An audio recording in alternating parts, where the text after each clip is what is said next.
জাহেলিয়াতের সময়ও মক্কার মানুষদের কাছে দুইটি দায়িত্ব ছিল সবচাইতে মর্যাদার আর সম্মানের।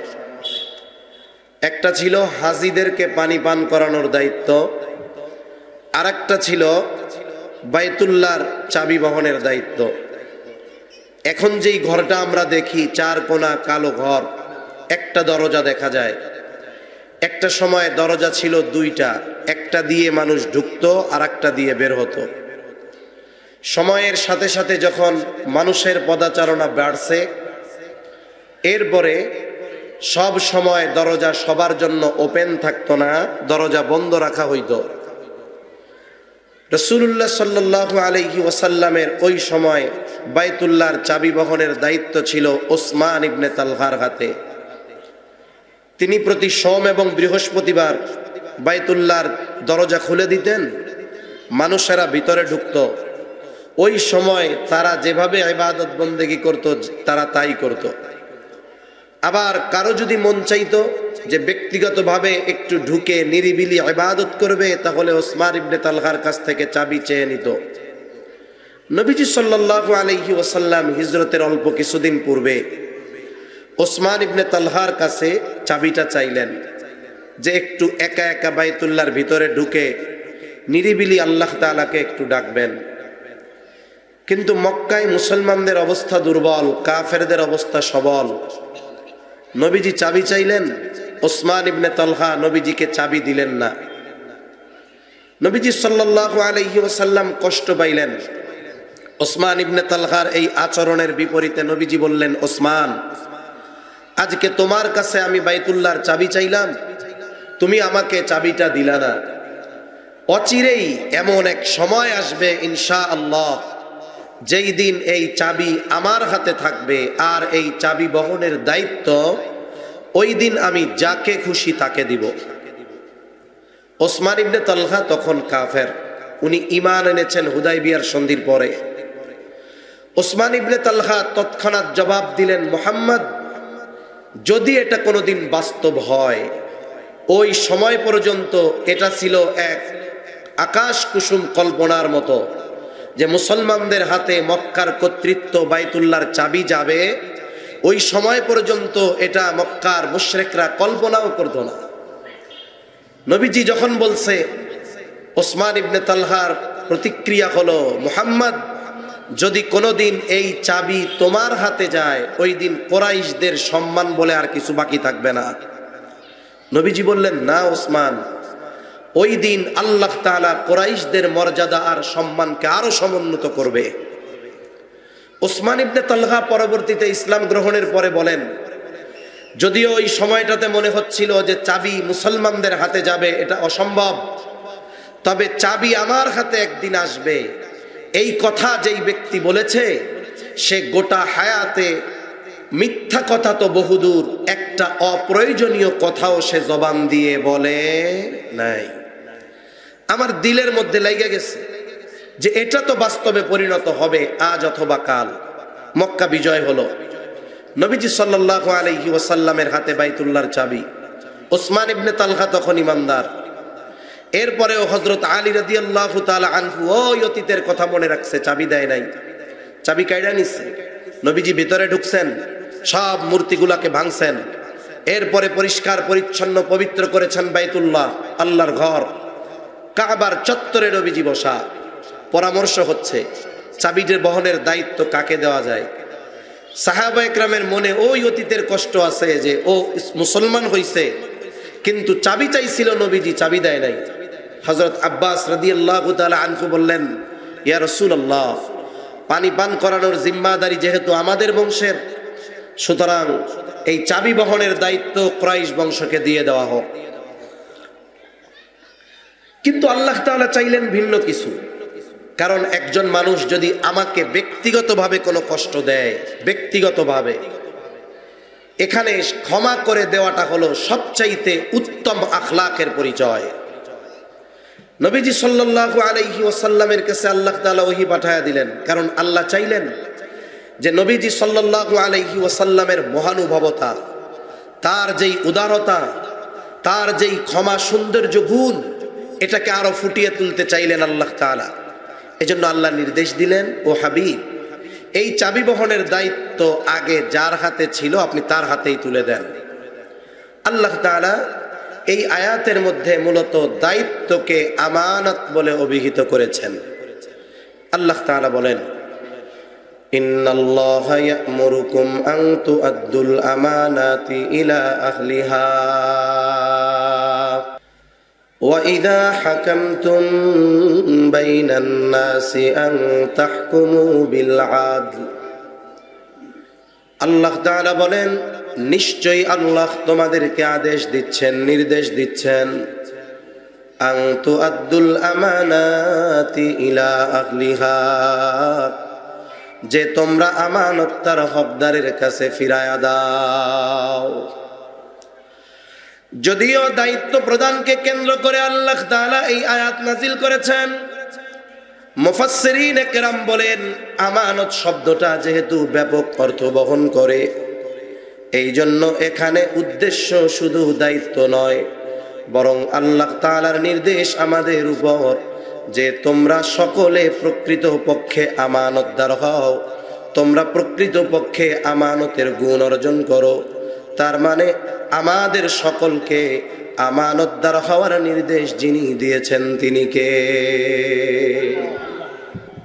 একটা ঘটনাকে কেন্দ্র করে কোনো আয়াত যখন নাজিল হয়, শুধুমাত্র ওই ঘটনা কেন্দ্রিক বিষয়ের নির্দেশই ওই আয়াতের মধ্যে থাকে না, বরং আরো অনেক ব্যাপক নির্দেশনা ওই আয়াতের মধ্যে থাকতে পারে।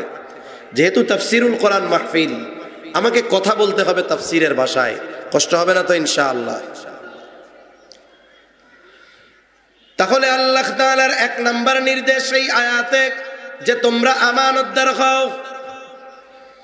আমানতের গুরুত্ব আগে আমাদের অনুধাবন করতে হবে, বুঝতে হবে। কারণ যদি আমানতের গুরুত্ব আমরা অনুধাবন না করতে পারি, তাহলে আমানতদারিতার বিষয়টা আমাদের কাছে গুরুত্বপূর্ণ মনে নাও হতে পারে। আমানতের গুরুত্ব কত বেশি, নবীজি সাল্লাল্লাহু আলাইহি ওয়াসাল্লাম খেয়ানত করাকে, খেয়ানতকারীকে মুনাফিকের আলামত বলে অভিহিত করেছেন, খেয়ানতকে। আর আমানতের হেফাজত করাকে মুমিনের ভূষণ বলে নবীজি অভিহিত করেছে। মুনাফিকের আলামত আমাদের সবার জানা আছে, আছে না? এরপরে একটু আমরা রিমাইন্ডার করি, একটু স্মরণ করি আবার যে কি কি সেগুলো যদি আমাদের মধ্যে থাকে এগুলো বের করে ফেলতে হবে। ক্যান্সারের জীবাণু জীবন ধ্বংস করে দেয়, আর মুনাফিকের আলামত এগুলো যদি মানুষের মধ্যে বিস্তার লাভ করে ঈমানকে ধ্বংস করে দিতে পারে। রাসূলুল্লাহ সাল্লাল্লাহু আলাইহি ওয়াসাল্লাম বলেন, মুনাফিকের এক নম্বর আলামত ইদা হাদ্দাসা কাযাবা, মুনাফিক যখন কথা বলে মিথ্যা কথা বলে। দুই নম্বর ইদা ওয়াদা আখলাফা, ওয়াদা করলে ওয়াদা খেলাফ করে। তিন নম্বর ইদা তুমিনা খানা, আমানতের খেয়ানত করে। আর এক বর্ণনায় একটি বৃদ্ধি বাড়িয়ে এসেছে, ওয়া ইদা তাখাসামা ফাজারা, মুনাফিকের সাথে যখন কারো একটু তর্ক বিতর্ক হয়, মুনাফিক অশ্লীল মন্দ বকাঝকা করে। এই চারটা আলামত মুনাফিকের। কার একটু জোরে বলেন তো? কিন্তু আফসোস আপনাদের এলাকার খবর আমি জানি না। আমি আমার অঞ্চলে আমার পরিচিত জায়গায় অনেক মানুষ দেখেছি নামাজ পড়ে হাদি সাহেব, এরপরেও এই চারটা বিষয় তার মধ্যে পাওয়া যায়, আছে না নাই? আমাদের কারো মধ্যে যদি এগুলো থাকে আমরা বের করে ফেলবো, কোন ইনশাআল্লাহ। আল্লাহ তৌফিক দান করেন। তাহলে মুনাফিকের আলামত গুলার মধ্যে একটা আলামত হলো ইদা তুমিনা খানা, আমানতের খেয়ানত করা। অথচ আমার আপনার নবী আমানতদারিতাকে ঈমানের সাথে সম্পৃক্ত করেছেন। মানুষের কিছু গুণ আছে, যেই গুণগুলো অর্জন করার মাধ্যমে মানুষের ব্যক্তিত্ব বাড়ে, গ্রহণযোগ্যতা বাড়ে, তার চরিত্র সুন্দর হিসাবে মানুষের কাছে ফুটে ওঠে।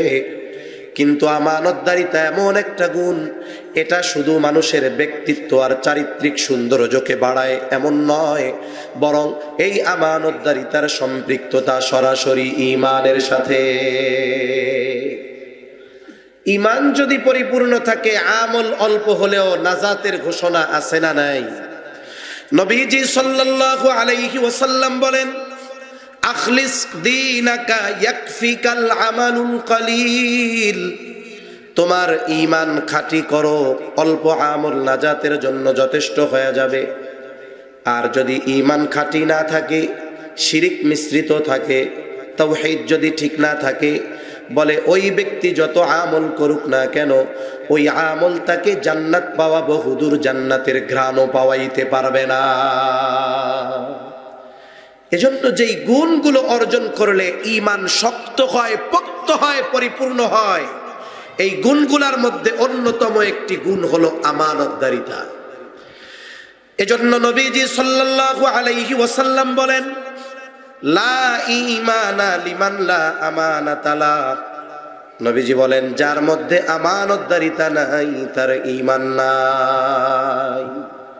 তাহলে একজন ঈমানদারের জন্য আমানতদারিতা কত গুরুত্বপূর্ণ একটি গুণ, অনেক হাদিস বলা লাগবে না, এই একটা হাদিসেই একজন বিজ্ঞ মানুষের জন্য বোঝা সম্ভব যে আমাকে যদি পাকাপোক্ত পরিপূর্ণ ঈমানদার হতে হয়, আমাকে অবশ্যই আমানতদার হতেই হবে। কিন্তু আফসোসের বিষয় ভাইয়েরা, আমার আপনার নবী আমাকে আপনাকে আমানতদারিতার কি সবক শিখায় গেলেন, আর আমরা কি করলাম? আফসোসের বিষয়, আমার আপনার নবী তো এমন এক আমানতদার নবী, নবুয়তির পর যে তিনি আমানতদার হয়েছেন এমনটা নয়, বরং আমার আপনার নবী নবুয়তির বহু আগে ওই অসভ্য জাহালাতের সমাজে আমার আপনার নবীর উপাধি মক্কার কাফেররা দিয়েছিল আল আমিন, আস-সাদিক, আল আমিন, বিশ্বস্ত, সত্যবাদী, আমানতদার। এই উপাধি আমার আপনার নবীর নবুয়তির বহু আগে কাফেররা দিয়েছে। এমনকি ওই জাহেলিয়াতের সময় আমার আপনার নবীজির কাছে কাফেররা তার সবচাইতে দামি সম্পদগুলো আমানত রাখত। একজন ইংরেজ ঐতিহাসিক, ইংরেজ শাসন আমলে এই দেশে আসছিলেন। ইংরেজের যখন শাসন চলে, ইংরেজ এসে মুসলমানদের কালচার, সভ্যতা দেখে খুব আকৃষ্ট হয়েছে। তিনি একটু মুসলমানদের এই চরিত্র পেল কোথায়, এটা জানার জন্য আগ্রহী হয়েছেন। অনুসন্ধান করতে গিয়ে তিনি জানতে পারলেন মুসলমানেরা এই চরিত্র অর্জন করেছে মুহাম্মাদুর রাসূলুল্লাহ সাল্লাল্লাহু আলাইহি ওয়াসাল্লামের কাছ থেকে। ওই ইংরেজ ঐতিহাসিক সে নিজের ভাষায় একটা সিরাত লেখছে নবীজিকে নিয়ে। সে তার সিরাতের কিতাবে নবীজির আমানতদারিতার কথা উল্লেখ করতে গিয়ে লিখছেন যে মুহাম্মদ এমন একজন আমানতদার ব্যক্তি ছিলেন, বলে তার ঘোর দুশমন, সবচাইতে বড় শত্রু, সেও তার কাছে নিশ্চিন্ত মনে আমানত রাখত। কারণ সে জানতো আমি মুহাম্মাদের যতই বিরোধিতা করি না কেন, মুহাম্মাদের উপরে যতই অত্যাচার করি না কেন, এই কারণে মুহাম্মদ কখনোই আমার আমানতের খেয়ানত করবে না। কাফেররা নবীজির আমানতদারিতার ব্যাপারে এতটা সুনিশ্চিত ছিল। নবীজির আমানতদারিতার এক দৃষ্টান্ত, একটা উদাহরণ দেই। আল্লাহ তাআলা নবীজিকে জানায়া দিয়েছেন অচিরেই আপনার হিজরত হবে মদিনায়, তবে এখনো সুনির্দিষ্ট সময় জানান নাই কোন সময় হবে। সঙ্গী হবে কে? আবু বকর সিদ্দিক রাদিয়াল্লাহু তাআলা আন। নবীজি জানায়া রাখছেন আল্লাহর পক্ষ থেকে হিজরতের নির্দেশনা আসছে, তবে কোন সময় এখনো আল্লাহ জানায় নাই, তুমি কিন্তু প্রস্তুত থাইকো। আবু বকর সিদ্দিক রাদিয়াল্লাহু তাআলা আনহু প্রস্তুত। নবীজি সাল্লাল্লাহু আলাইহি ওয়াসাল্লামকে যেই রাত্রে আল্লাহ তাআলা হিজরতের নির্দেশ দিলেন, ওই দিনের বেলায় কাফেররা পরামর্শ করছে যে মুহাম্মদকে আর দুনিয়ায় রাখা যাবে না, আজ রাত হবে তার জীবনের শেষ রাত, নাউযুবিল্লাহ। আর আল্লাহ তাআলার ইচ্ছা কি এই রাতেই সফর শুরু হবে। পরামর্শ হলো কি করা যায়, প্রত্যেক গোত্র থেকে এক একজন যুবক নিযুক্ত করা হলো। রাতের বেলায় তারা মুহাম্মাদুর রাসূলুল্লাহ সাল্লাল্লাহু আলাইহি ওয়াসাল্লামের উপরে একযোগে আক্রমণ করবে। যেহেতু এই হত্যাকাণ্ডে প্রত্যেক গোত্র থেকে এক একজন থাকবে, সুতরাং এই হত্যাকাণ্ডের ব্যাপারে এক গোত্র আর এক গোত্রকে দোষারোপ করতে পারবে না। সুতরাং উদ্দেশ্য হাসিল হবে, কোনো দ্বন্দ্ব গ্যাঞ্জাম মারামারিও হবে না। এইবার কাফেররা নবীজির ঘরের চতুর্দিকে ঘিরে রাখছে। এদিক দিয়ে নবীজি হিজরতের সফর শুরু করবেন, মদিনার উদ্দেশ্যে সফর। রাসূলুল্লাহ সাল্লাল্লাহু আলাইহি ওয়াসাল্লাম ঘরের মধ্যে বিছানায় শুয়া রেখে যাবেন হযরত আলী রাদিয়াল্লাহু তাআলা আনহুকে। কেন? বলে নবীজিকে আল্লাহ হিজরতের নির্দেশ দিয়েছেন। ওই সময়টাতেও নবীজির কাছে কাফেরদের কিছু আমানতের বস্তু ছিল। কাদের? বলে যারা নবীজিকে হত্যা করতে ঘরের চতুর্দিকে ঘিরে রাখছে, ওই মুহূর্তে নবীজির কাছেও তাদের কিছু আমানত ছিল। কিন্তু আমার আপনার নবী আল আমিন, আমার আপনার নবী as-সাদিক নবী ততক্ষণ পর্যন্ত সফর শুরু করেন নাই যতক্ষণ না ওই কাফেরদের আমানতের বস্তু যথাযথভাবে তাদের কাছে পৌঁছানোর ব্যবস্থা তিনি না করতে পেরেছেন। প্রত্যেকটা আমানতের বস্তু হযরত আলী রাদিয়াল্লাহু তাআলা আনহুর জিম্মাদারিতে দিয়ে গেলেন, বুঝায়া দিয়ে গেলেন যে আলী, এই সম্পদটা অমুকের, তুমি তার কাছে পৌঁছায়া দিবা। এইটা অমুকের, তার কাছে পৌঁছায়া দিবা। এই আমানতের বস্তু ফেরানোর দায়িত্ব যখন আলী রাদিয়াল্লাহু তাআলা আনহুকে দেওয়া হলো, এরপরেই আমার আপনার নবী হিজরতের সফর শুরু করলেন। মালগুলো কাদের? যারা চতুর্দিকে ঘিরে রাখছে হত্যা করার জন্য তাদের। আমরা হইলে কি করতাম? যারা হত্যা করতে আসছে এদের মাল কিসের ফেরত দেওয়া? যা এটি নিয়েই ভাগি, ঠিক কিনা বলেন? যদি নবীজি এই সময় আমানতের বস্তু না পৌঁছাইতেন, কাফেররাই বলতো, দেখো মুহাম্মদ আমাদের সম্পদ নিয়ে পালায়ে গেছে, চলে গেছে, আমাদের সম্পদ বুঝায় দেয়া যায় নাই।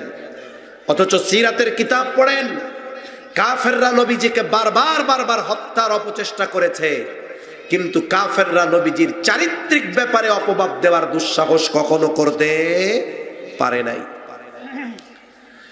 এমন আমানতদার নবী যিনি শত্রুর আমানতের বস্তু সর্বোচ্চ গুরুত্ব দিয়ে হেফাজত করতেন, কিন্তু আফসোস কোথায় গেল সেই আমানতদারিতা? এখন নাই। এই আয়াতের তাফসিরে ইমাম শাফিঈ রাহমাতুল্লাহি আলাইহির একটা কওল আছে। এই আয়াতে আল্লাহ তাআলা আমাদেরকে দুইটা গুণ অর্জনের নির্দেশ দিয়েছেন। কয়টা? আরো জোরে সামনে থেকে বলেন, কয়টা? শুধু তাফসির শুনলে হবে না, আলোচনা শুনলে হবে না, কিছু জিনিস আমাকে হৃদয়ের মধ্যে গেঁথে নিতে হবে, সাথে সাথে ওই বিষয়গুলোর উপরে আমার জীবন পরিচালনা করতে হবে। তাহলেই আয়োজন, বলা, শোনা, আসা সবকিছু কামিয়াব। একটা হলো আমানতদারিতা, আর একটা হলো ন্যায়পরায়ণতা। ইমাম শাফিঈ রাহমাতুল্লাহি আলাইহি বলেন, এই দুইটা গুণ হলো এমন দুইটা গুণ, ব্যক্তি যদি অর্জন করে তাহলে সে সৌভাগ্যবান। পরিবারের মধ্যে যদি থাকে ওই পরিবার সৌভাগ্যবান। সমাজের মধ্যে যদি এই দুইটা গুণ পরিপূর্ণ থাকে সৌভাগ্যবান। রাষ্ট্রের মানুষের মধ্যে যদি থাকে সৌভাগ্যবান। বলে যেই রাষ্ট্রের শাসকের মধ্যে এই দুই গুণ আছে, ওই রাষ্ট্রের মানুষ দুনিয়ার সবচাইতে সৌভাগ্যবান মানুষ। তাহলে এক নাম্বার আমানতদারিতার গুরুত্ব কত? নবীজি বলেন, লা ঈমানা লিমান লা আমানাতা লাহ। যার মধ্যে আমানতদারিতা নাই তার ঈমান নাই। আর আমার আপনার নবী সর্বোচ্চ আমানতদার নবী। নবীর অনুসরণে আমাদেরও প্রকৃত এবং পরিপূর্ণ আমানতদার হওয়ার দরকার আছে না নাই? ঈমানই প্রয়োজন, এটা শুধু আমলই না, ঈমানই প্রয়োজন।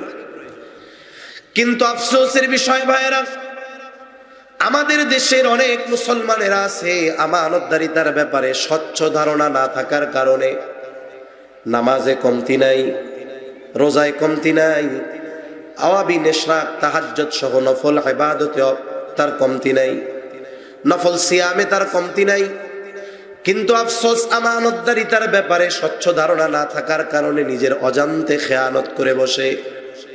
এজন্য কোন কোন ক্ষেত্রে আমানতদারিতা অর্জন করা দরকার, এর কয়েকটা বিষয় আমরা একটু আলোচনা করব। এক নাম্বার, প্রত্যেকটা মুমিনকে সর্বপ্রথম লেনদেন তথা আদান প্রদানের ক্ষেত্রে সর্বোচ্চ আমানতদার হতে হবে।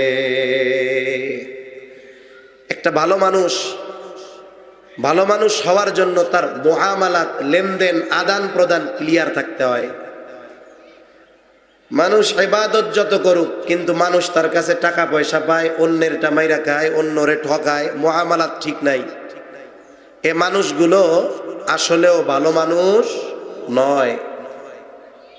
তাহলে 1 নম্বর, লেনদেনের ক্ষেত্রে আমরা আমানতদার হব। শুধুমাত্র আমানত কেন্দ্রিক বিষয় নয়, যদি কেউ আমার কাছে কোনো কিছু আমানত রাখে, অথবা কেউ যদি জামানত রাখে, জমা রাখে, অথবা আমি যদি কারো কাছ থেকে কোনো ঋণ নেই, কেউ যদি আমার কাছে কোনো ঋণ পাওনা থাকে, কোনো দোকানদার যদি আমার কাছে বাকি পাওনা থাকে, আমার আত্মীয় স্বজন কেউ যদি আমার কাছে ওয়ারিসি সম্পদ পাওনা থাকে। অনেক সময় কিন্তু এমন হয়, 2 বোন 1 ভাই, বোনদের বিবাহ হয়ে গেছে অনেক আগে, এখন বাবার কি সম্পদ আছে না কি আছে বোনরা জানে না, জানে কিন্তু ভাই। অনেক ভাই আছে নেককার দিনদার, বাবা মারা যাওয়ার পর সম্পদগুলো যথাযথভাবে হকদারদের কাছে পৌঁছায়া দেয়। আবার কিছু ভাই আছে ওই যে বোনরা জানে না, ওইটাকে সুযোগ মনে করে সবকিছু নিজে গচ্ছিত করে আর নিজে খায়। এইরকম বুজুর্গ কিছু ভাই আছে না নাই?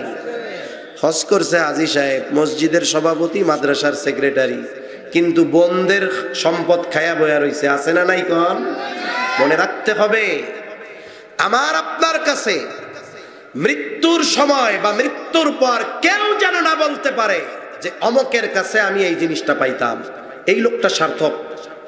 কারণ তার উপরে কোনো বান্দার হক নাই। কারণ হাদিসের মধ্যে আসছে, নবীজি বলেন, কিয়ামতের দিন সবচাইতে নিঃস্ব মুফলিস হবে ওই ব্যক্তি, দুনিয়াতে তার আমলের কোনো অভাব ছিল না, কিন্তু দুনিয়ায় মানুষের হক নষ্ট করত, আমানতের বস্তু খায়া ফেলতো, জামানত খায়া ফেলতো, মানুষের বাকি টাকা খায়া ফেলতো, ঋণ নিলে ফেরত দিত না, ওয়ারিসের সম্পদ বন্টন না করে নিজে ভক্ষণ করে ফেলতো। এই লোকগুলো হবে কিয়ামতে সবচাইতে নিঃস্ব। আমার আপনার নবীজি বান্দার হকের ব্যাপারে কতটা সচেষ্ট ছিলেন। রাসূলুল্লাহ সাল্লাল্লাহু আলাইহি ওয়াসাল্লাম এই দুনিয়া থেকে বিদায় নেওয়ার অল্প কয়েকদিন আগে অসুস্থ যখন সাহাবায়ে কেরামকে মসজিদে নববীর মধ্যে একত্রিত করলেন, নবীজি সাল্লাল্লাহু আলাইহি ওয়াসাল্লাম বয়ান দিলেন, খুতবা দিলেন। এর একটা অংশ ছিল এই রকম, তোমরা যদি কেউ আমার কাছে কোনো কিছু পাওনা থাকো সেটা চেয়ে নাও, আমি চাই না কেউ আমার কাছে কোনো কিছু পাওনা থাকবে এমত অবস্থায় আমি আল্লাহর সাথে মিলিত হব, এটা আমি পছন্দ করি না। আমি দুনিয়া থেকে বিদায় নিব আর আমার কাছে কেউ কোনো কিছু পাওনা থাকবে, এটা আমি পছন্দ করি না। রাসূলুল্লাহ সাল্লাল্লাহু আলাইহি ওয়াসাল্লাম হাদিসের মধ্যে বলেন, ওই দিন আসার আগে তোমরা সতর্ক হয়ে যাও। কোন দিন? নবীজি বলেন, যেই দিন আল্লাহ ফয়সালাকারী হবেন, বাদী বিবাদীর মধ্যে ফয়সালা করে দিবেন। কারণ কিয়ামতের দিন ফয়সালাকারী কে হবে? জোরে কোন? আল্লাহ তাআলা ন্যায় বিচারের মানদণ্ড কায়েম করবে। আল্লাহর কসম, ওই দিন কারো প্রতি সরিষা দানা পরিমাণও জুলুম করা হবে না। আল্লাহ তাআলা বলেন, وَنَضَعُ الْمَوَازِينَ الْقِسْطَ لِيَوْمِ الْقِيَامَةِ فَلَا تُظْلَمُ نَفْسٌ شَيْئًا وَإِنْ كَانَ مثقال حبة من خردل أتينا بها وكفى بنا حاسبين। আল্লাহ তাআলা বলেন, আমি কিয়ামতের দিন ন্যায় বিচারের আদালত প্রতিষ্ঠা করব। দুনিয়ার আদালতে অবিচার ভরা, অন্যায় ভরা, কিন্তু আমার আদালত এমন এক আদালত, আল্লাহ বলেন, ফালা তুযলামু নাফসুন শাইআ, ওই আদালতে কারো প্রতি সরিষা দানা পরিমাণ জুলুম করা হবে না, অবিচার করা হবে না। আল্লাহ তাআলা বলেন, ওয়া ইন কানা মিসকালা হাববাতিন মিন খরদালিন আতাইনা বিহা, কেউ যদি দুনিয়ায় সরিষা দানা পরিমাণও কোনো আমল করে থাকে, ওই আমলকে আমল করনেওয়ালা সহ হাজির করা হবে, হিসাব নেওয়া হবে। আল্লাহ জানায় দেন, কাফা বিনা হাসিবিন, আল্লাহ বলেন হিসাব নেওয়ার জন্য আমি নিজেই যথেষ্ট। আল্লাহর নবী বলেন, ওই দিন আসার আগে সতর্ক হও, যেই দিন আল্লাহ তাআলা বাদী বিবাদীর মধ্যে ফয়সালা করে দিবেন। নবীজি এরপরে বলেন, একটু খেয়াল দিয়ে শুনবেন, কেউ যদি দুনিয়ায় অন্যায়ভাবে কাউকে কথার দ্বারা কষ্ট দিয়ে থাকে। অন্যায়ভাবে কিসের দ্বারা? কথার দ্বারা। ইনি আমার বয়সে বড় না? বয়সে বড়। ওনার আমার কাছে হক আছে, সম্পর্ক নাই, আত্মীয়তার সম্পর্ক নাই, কিচ্ছু নাই, দেখা হইছে, এমনিই একটা হক ওনার আমার উপরে আছে। কি হক? ভালো ব্যবহার, সব কিছু এর মধ্যে আছে। সদাচরণ, ভালো ব্যবহার, শ্রদ্ধা। নবীজি কি বলেন? মাল্লাম ইয়ারহাম সগীরানা ওয়া লাম ইউক্কির কাবীরানা ফালাইসা মিন্না। ছোটকে স্নেহ করে না, বড়কে সম্মান করে না, সে আমার উম্মত নয়, সে আমার দলভুক্ত নয়। এখন আমি কি করলাম? ওনার সাথে অন্যায়ভাবে একটা খারাপ আচরণ করলাম। এখন আমি মাপ চাই নাই ওনার কাছে। তাহলে বলেন তো, এই খারাপ আচরণের মাধ্যমে আমি ওনার হক নষ্ট করেছি কি করি নাই? এই বিষয়টা নবীজি বলেন, এই বিষয়টারও ফয়সালা, বিচার কিয়ামতে করবেন কে? তাহলে চিন্তা করে দেখেন, এত ছোট্ট একটা বিষয় আমরা মনে করি, তাহলে বড় বড় কত বিষয় আছে। এজন্য নবীজি বলেন, ওই দিন আসার আগে তোমরা সতর্ক হও, যেই দিন আল্লাহ তাআলা বাদী বিবাদীর ব্যাপারে ফয়সালা করবেন। তোমরা যদি দুনিয়াতে অন্যায়ভাবে কাউকে কথার দ্বারাও একটা কষ্ট দিয়ে থাকো, ক্ষমা চেয়ে নাও, কারণ এই বিষয়টারও ফয়সালা করবেন কে? আল্লাহ। এখন বলেন, লেনদেন সংক্রান্ত যত বিষয় আছে, আমানত, জামানত, ঋণ, জমি জাতি যা হয় হোক, সব ধরনের হক হকদারের কাছে পৌঁছিয়ে দেওয়ার দরকার আছে না নাই? এজন্য 1 নাম্বার, আমরা লেনদেনের ক্ষেত্রে আমানতদার হব। আল্লাহর নির্দেশ, হকদার যদি ভুলে যায়, হকদারের কাছে হক পৌঁছিয়ে দেওয়ার দায়িত্ব আমার। বোন জানে না কোথায় সম্পদ আছে, ওই সম্পদের খবর বোনকে জানিয়ে তার হক তার কাছে ফিরিয়ে দেওয়ার দায়িত্ব আমার, কারণ এগুলো আমার কাছে আছে। এটাই আল্লাহ বলেন, আন তুআদ্দুল আমানাতি ইলা আহলিহা, তোমরা আমানত তার হকদারের কাছে পৌঁছায়া দাও। তাহলে 1 নাম্বার আমরা লেনদেনের ক্ষেত্রে আমানতদার হব। 2 নাম্বার, কথাও কিন্তু আমানত হয়। কথা কেমনে আমানত হয়? নবীজি সাল্লাল্লাহু আলাইহি ওয়াসাল্লাম বলেন, ইযা হাদ্দাসার রাজুলু সুম্মা ইলতাফাতা ফাহিয়া আমানাতুন। নবীজি বলেন, যখন কোনো ব্যক্তি কথা বলে আর এদিকে সেদিকে তাকায়, এদিকে সেদিকে তাকায় সে যেই কথাটা যার কাছে বলে, ওই কথাটা তার কাছে আমানত হয়ে যায়। তবে কোন কথা বলা যাবে না, কোন কথা বলে দিতে হবে, এটা একজন সাধারণ মানুষ এমনিই বোঝে। যেই কথা গোপন করলে দেশের ক্ষতি হবে, ইসলামের ক্ষতি হবে, জনগণের ক্ষতি হবে, জানমালের ক্ষতি হবে, এই ধরনের কথা গোপন করার কোনো সুযোগ নাই। তবে যেই কথাগুলো মানুষের ব্যক্তি সম্মান, ইজ্জতের সাথে সম্পৃক্ত, এই ধরনের কথাগুলো হেফাজত করা জরুরি। বিশেষ করে কারণ হতে পারে অনেক মানুষ বাহিরে আমরা তাকে দেখি অনেক সুখী, অনেক শান্তির মধ্যে মনে হয় সে আছে, কিন্তু এই মানুষটার পারিবারিক অনেক সমস্যা আছে, তার মানসিক অনেক কষ্ট আছে। যে কথাগুলো সমাজের মানুষ যদি জানতে পারে তাহলে সে লজ্জা পাবে, সমাজের মানুষ যদি জানতে পারে রাস্তায় চলতে তার কষ্ট হবে।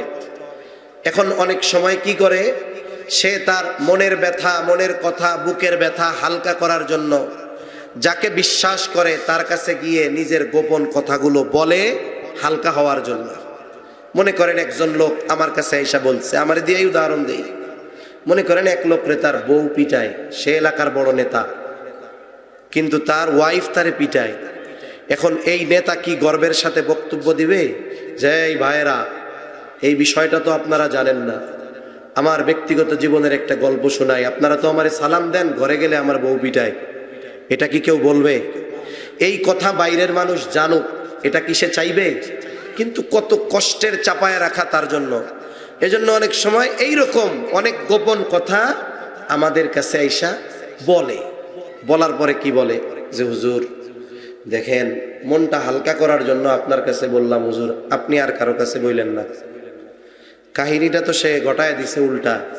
কারণ আমরা আমাদের খাসলত কি, যেইটা আমাদের করতে বলে নিষেধ করে, ওইটা করার জন্য আমাদের দিল খালি উস্কু খুস্কু করে। এখন এই কথার হজম হয় না। আমাদের খাসলত কি? অধিকাংশ মানুষের, ভালো মানুষ তো আলহামদুলিল্লাহ আছে, অধিকাংশ মানুষের খাসলাত হলো যেই বলছে আর কারো কাছে বললেন না, সে যতক্ষণ আর একজনের কাছে না বলে ততক্ষণ তার আর ভাল লাগে না। এবার কি করবে? ওই লোক চোখের আড়াল হওয়ার আগে পাশের আর একজনে ডাক দিয়া বলবে, ভাই এই লোক আমারে এই কথাটা বলছে, আপনার কাছে বললাম, আপনি কিন্তু কারো কাছে বললেন না।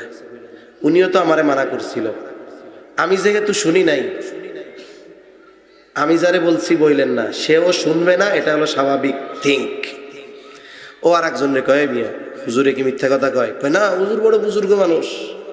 তা হুজুর অমকের ব্যাপারে আমার এই কথাটা বলছে, কারো কাছে বলতে মানা করছে, ভাই আপনারে আমি বললাম, আপনি কাউরে বলেন না। এইরকম হইতে হইতে সকালে যেই কথা গোপন করার কথা ছিল, দুপুর হইতে হইতে জোহরের আগে 100 জনের কাছে পৌঁছায় গেছে। কিন্তু প্রথমে যিনি বলছেন উনি কয়জনের কাছে? একটা হাদিস আছে, নবীজি বলেন, যখন কারো দ্বারা ইসলামে কোনো ভালো কাজের সূচনা হয়, ওই ভালো কাজ যতজন করে সকলের সমপরিমাণ সওয়াব ওই সূচনাকারীর আমলনামায় যোগ হয়ে যায়। আবার যখন কারো দ্বারা কোনো মন্দ কাজের সূচনা হয়, নবীজি বলেন ওই মন্দ কাজ যতজন করে সকলের আমলনামায় সকলের গুনার সমপরিমাণ গুনাহ ওই শুরু যে করেছে তার আমলনামায় যোগ হয়ে যায়। নবীজি বলেন এই পৃথিবীতে সর্বপ্রথম অন্যায়ভাবে হত্যাকাণ্ড সংগঠিত হয়েছে আদম আলাইহিস সালামের এক সন্তানের দ্বারা।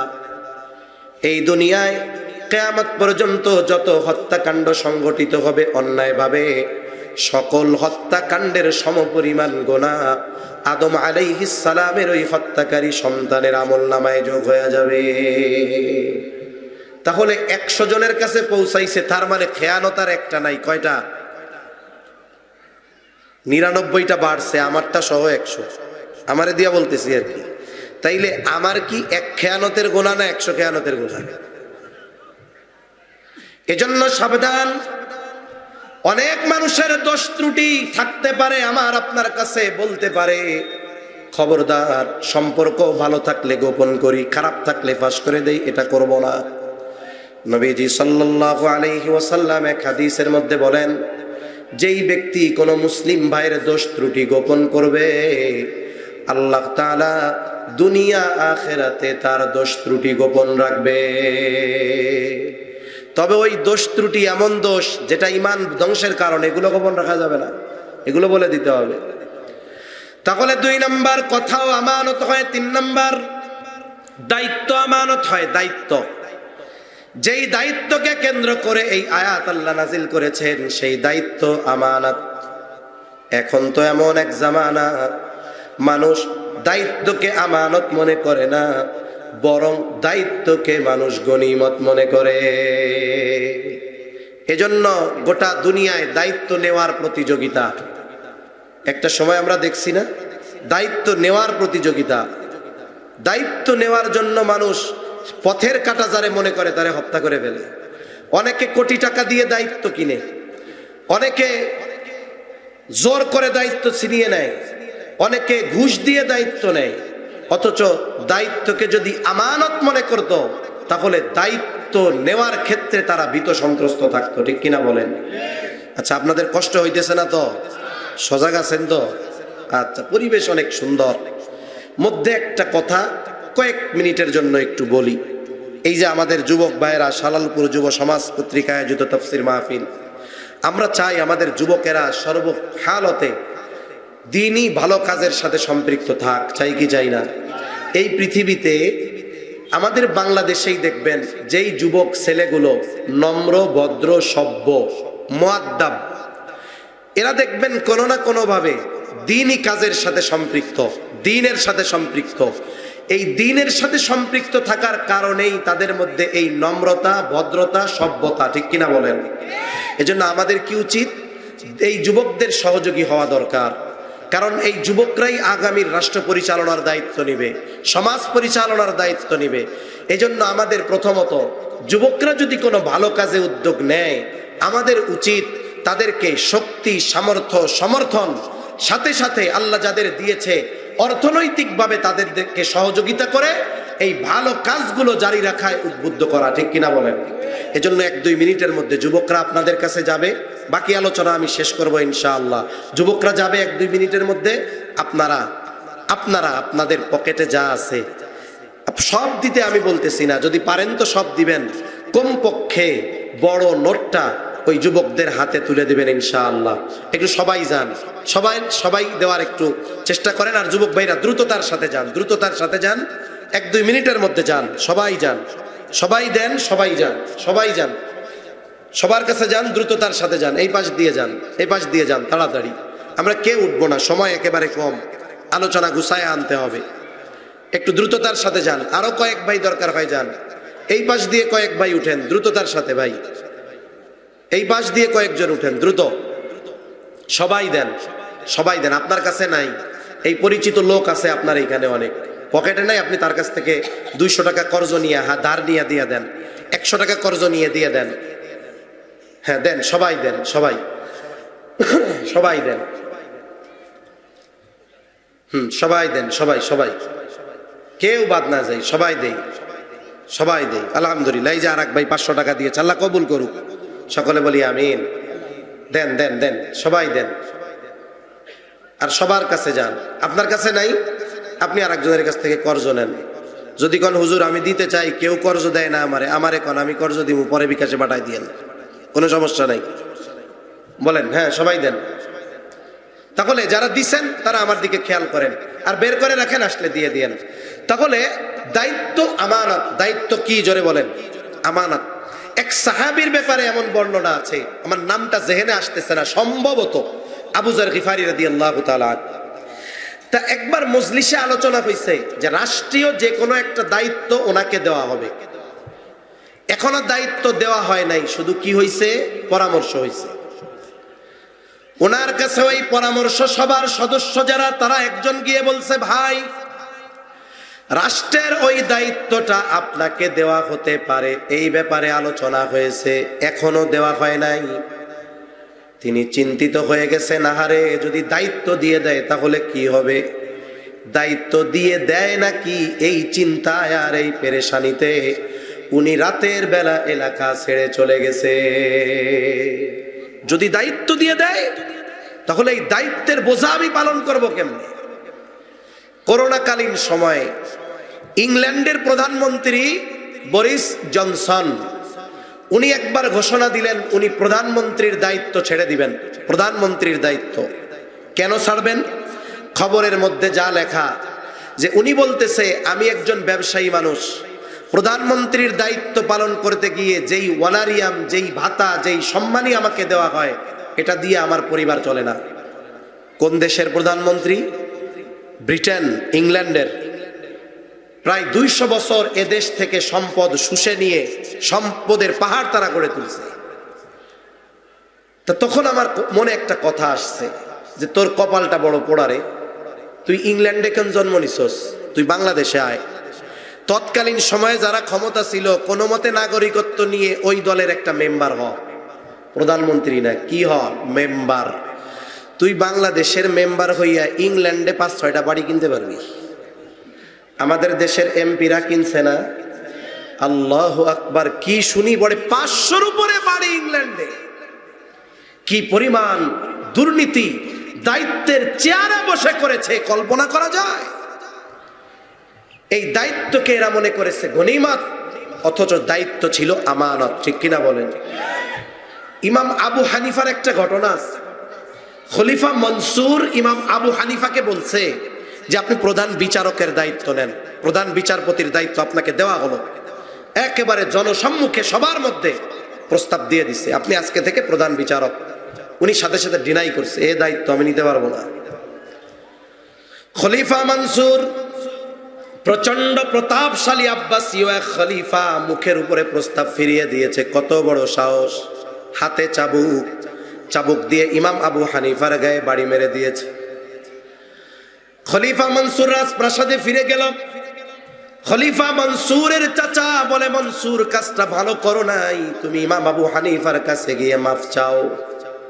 কারণ মানুষ যখন রাগান্বিত থাকে, এমন কিছু সিদ্ধান্ত করে ফেলে, বলে ফেলে, রাগ চলে যাওয়ার পর সে ওই কারণে লজ্জিত হয়। এখন রাগ চলে গেছে, ক্ষমা চাইতে লজ্জা লাগতেছে। তার একজন বিশ্বস্ত লোককে 1 থলে স্বর্ণ মুদ্রা দিয়ে পাঠায় দিছে, যাও আমার পক্ষ থেকে ক্ষমা চাইবা আর বলবা আপনি যদি এই হাদিয়া গ্রহণ করেন তবেই খলিফা নিশ্চিত হবে যে ক্ষমা করছেন। এবার লোকটা গিয়ে বলে, ইমাম, খলিফা তার আচরণের কারণে লজ্জিত, ক্ষমা চেয়েছে, ক্ষমা করে দেন। ইমাম আবু হানিফা বললেন, হ্যাঁ, মাফ করে দিলাম। এইবার লোকটা বলে, আপনি যে তাকে মাফ করেছেন তখনই তিনি সুনিশ্চিত হবে যখন আপনি তার এই দেওয়া হাদিয়া নিবেন। বলেন তো, কেউ যদি চুরি কইরা আইনা আমারে হাদিয়া দেয়, আর আমি যদি জানি এটা চুরির মাল, এটা অন্যের মাল, হাদিয়া নেওয়া সুন্নাত হতে পারে, ওই হাদিয়া নেওয়া হালাল না হারাম? ইমাম আবু হানিফা হাদিয়া নিবে না, সে জোরাজুরি করতেছে। এক পর্যায়ে বলে, রাখেন, আপনি খরচ না করেন, সাদকা করে দিয়েন। তা বলতেছে, তুমি যে খলিফা হাদিয়া নিয়ে আসলা, খলিফার হাদিয়া, এই খলিফা যে হাদিয়া দিল, এই সম্পদ কি তার ব্যক্তিগত সম্পদ না কোন জায়গা থেকে দিছে? উনি এত মুদ্রা পাবে কোথায়? কোথার থেকে দিছে? রাষ্ট্রীয় ধনভাণ্ডার থেকে। বলেন তো, আমাদের দেশের রাষ্ট্রীয় ধনভাণ্ডার যেটা, এটার মালিক কি প্রধানমন্ত্রী, প্রধান উপদেষ্টা, না রাষ্ট্রের সবাই? তার মানে ওই জায়গা থেকে যদি কেউ 1 টাকা চুরি করে, গোটা রাষ্ট্রে যত মানুষ আছে সবার টাকা চুরি করার গুনাহ হবে। ইমাম আবু হানিফা বলতেছে, এটা ফিরায় নিয়ে যাও, খলিফাকে বলবা এই দায়িত্ব পালনার্থে তাকে যেই সম্মানী দেওয়া হয়, ভাতা দেওয়া হয়, এর বাইরে 1 টাকা সে ব্যক্তিগত কাজে ব্যবহার করতে পারবে না। কারণ এই দায়িত্ব আমানত, এই সম্পদ আমানত, সে যদি উল্টা পাল্টা করে তাহলে খেয়ানত হবে। লোকটা চলে গেছে, গিয়ে খলিফার কাছে আরো কথাটাকে রসকস লাগায় বলে, খলিফা, উনি তো আপনারে খেয়ানতকারী বলছে। খলিফা রাগান্বিত হইলেন। ইমাম আবু হানিফাকে জেলখানার মধ্যে ভরা হলো। ঐতিহাসিকদের থেকে 2টা মত। একটা হলো প্রতিদিন চাবুক দিয়ে আঘাত করা হতো আর বলা হতো প্রধান বিচারকের দায়িত্ব গ্রহণ করলে ছেড়ে দেওয়া হবে, তিনি জুলুম সহ্য করেছেন, দায়িত্ব নেন নাই। একটা সময় খাবারের মধ্যে বিষ প্রয়োগ করে ওনাকে হত্যা করা হলো। আর এক বর্ণনা, উনি যখন মাত্রাতিরিক্ত জুলুমে প্রচন্ড অসুস্থ হয়ে গেলেন, ওনাকে বাড়িতে পাঠায় দেওয়া হলো, গৃহবন্দী করা হলো। ওনার ছাত্ররা জিজ্ঞাসা করে, ওস্তাদ, যেই দায়িত্ব গ্রহণ করার জন্য আপনার উপরে এত জুলুম, এত অত্যাচার, ওই দায়িত্ব গ্রহণের যত যোগ্যতা দরকার সব আল্লাহ আপনাকে দিয়েছেন, জুলুম সহ্য করলেন, তবুও কেন দায়িত্ব গ্রহণ করলেন না? তিনি বললেন, শোনো, যেই দায়িত্ব আমি নেই নাই, ওই দায়িত্বের ব্যাপারে কিয়ামতে আল্লাহ আমাকে জিজ্ঞাসা করবে না। কারণ হাদিসের মধ্যে আছে, নবীজি বলেন, কুল্লুকুম রাঈনা ওয়া কুল্লুকুম মাসউলুনা আন রাইয়াতিহি। রাষ্ট্রপ্রধানকে তার রাষ্ট্র পরিচালনার ব্যাপারে জিজ্ঞাসা করা হবে, স্বামীকে স্ত্রীর ব্যাপারে জিজ্ঞাসা করা হবে। এক কথায়, যে ব্যাপারে দায়িত্বশীল, কিয়ামতে তাকে আল্লাহর সামনে ওই দায়িত্বের ব্যাপারে জিজ্ঞাসিত হতে হবে। তিনি বলেন, আমি যেই দায়িত্ব নেই জিজ্ঞাসিত হব না, কিন্তু দায়িত্ব নেবার পর যদি দায়িত্বে কোনো ত্রুটি বিচ্যুতি হয়ে যায়, তাহলে কিয়ামতের দিন আল্লাহর সামনে জবাবদিহিতার কাঠগড়ায় দাঁড়ানো লাগবে। কারণ আবু দাউদের একটা সহিহ বর্ণনা, নবীজি বলেন, তোমাদের কাউকে যদি কোনো রাষ্ট্রীয় দায়িত্ব দেওয়া হয়, নবীজি বলেন, কেউ যদি ওই দায়িত্বের সুচ পরিমাণ খেয়ানত করে, সুচের দাম কয় লাখ টাকা? ও, 1 টাকা। ভয় পাই আবার, বাংলাদেশে কিন্তু বালিশ 70,000 টাকা হয়। এক জায়গায় খেজুর গাছ কাটার বিল হয়েছে নাকি 20 লাখ টাকা। আপনাদের এলাকায় কি একটা খেজুর গাছ কাটতে 20 লাখ টাকা লাগে? তা সুচের দাম লাখ টাকা হইতেও পারে, ভয় পাই এই জন্য আর কি। নবীজি বলেন, কেউ যদি সুচ পরিমাণ খেয়ানত করে, কিয়ামতের দিন ওই ব্যক্তি খেয়ানতের বোঝা নিয়ে আল্লাহর সামনে হাজির হবে। চিন্তা করে দেখেন, আমার দায়িত্ব কত বড় আমানত। এই জন্য দায়িত্ব রাষ্ট্রীয় হোক, সরকারি হোক আর বেসরকারি হোক, ছোট হোক আর বড় হোক, আমরা প্রত্যেকেই দায়িত্বের ক্ষেত্রে আমানতদার হব। 4 নাম্বার, শরীয়তের সকল বিধিবিধান আমানত। আল্লাহ তাআলা কোরআনুল কারীমের মধ্যে বলেন, ইন্না আরাদনাল আমানাতা আলাস সামাওয়াতি ওয়াল আরদি ওয়াল জিবাল فأبين أن يحملنها وأشفقن منها وحملها الإنسان আল্লাহ তাআলা বলেন আমি এই আমানত আসমানের কাছে জমিনের কাছে পর্বতের কাছে পেশ করলাম তারা এই আমানত বহনে অস্বীকৃতি জ্ঞাপন করলো প্রচন্ড ভীত সন্ত্রস্ত হয়ে গেল ওয়াহামালাহাল ইনসান মানুষ এই আমানত বহন করলো এখন কি সেই আমানত কোন মুফাসসির বলেন সেই আমানত হলো কোরআন কেউ কেউ বলেন আমানত হলো শরীয়তের সকল বিধিবিধান দুই কথার মধ্যে কোনো পার্থক্য নাই বলেন আমরা যারা ঈমানদার আমাদের সংবিধানের নাম কি বলেন নাম কি হুদাল্লিল মুত্তাকিন আল্লাহ তাআলা কোরআনুল কারীমকে আমাদের জন্য পথ প্রদর্শক সংবিধান হিসাবে সাব্যস্ত করেছেন এটা মানতে হবে আমাদের এটার উপরে বিশ্বাস রাখতে হবে কোরআনের শাসন নাই পরিপূর্ণ কোরআনের আইন নাই মানতে পারতেছি না ঠিক আছে বুঝলাম কিন্তু কোরআনের আইন শরীয়ী আইনকে অস্বীকার যারা করবে এদের ঈমান থাকবে না এ ব্যাপারে কোনো সন্দেহ নাই এজন্য মনে রাখতে হবে কেউ যদি মদ খায় মদ কিন্তু মদরে হারাম মনে করে খায় ও বড় ধরনের বড় পাপ করলো কবিরা গুনাহ করবে কিন্তু মদ খায় না কিন্তু মদরে হারাম মনে করে না ও মদ না খাইয়াও বেঈমান কথা বুঝেন নাই এজন্য যারা বলে আমরা শরীয়ী আইনে বিশ্বাসী না কোরআন সুন্নাহর আইনে বিশ্বাসী না আমরা বলি তোরা ঈমানদার নয় সোজা সাপটা কথা এই জায়গায় তেড়া বেঁকা ঘোরানোর কোনো সুযোগ নেই এটার উপরে বিশ্বাস রাখতে হবে সেজন্য শরীয়তের যত আদেশ নিষেধ আছে এগুলো আমাদের উপরে আমানত যেগুলো আদেশ আমানত নিষেধগুলোও আমানত মনে করেন আদেশ কি আমাদের সালাত কায়েম করতে হবে নামাজ পড়তে হবে আদেশ কার এখন কেউ যদি এই আদেশ অমান্য করে নামাজ না পড়ে এক নাম্বার আদেশ অমান্য করলো খেয়ানতকারী হলো দুই নাম্বার ওই আদেশ যেই ব্যাপারে ছিল সেটা অমান্য করার কারণে পাপ শাস্তি আছে না নাই তাহলে আদেশটা আমানত নিষেধ সুদ খাওয়া যাবে না অন্যের মাল জোর করে খাওয়া যাবে না জুলুম করা যাবে না এখন কেউ যদি সুদ খায় ঘুষ খায় নিষেধ ছিল কার জোরে গণ এখন সুদ খাওয়া নিষেধ অমান্য করেছে এটা হলো খেয়ানত আবার সুদ খাওয়ার কারণে যেই গুনাহ জানায় দিয়েছে ইসলাম এই গুনার শাস্তি তার আছে না নাই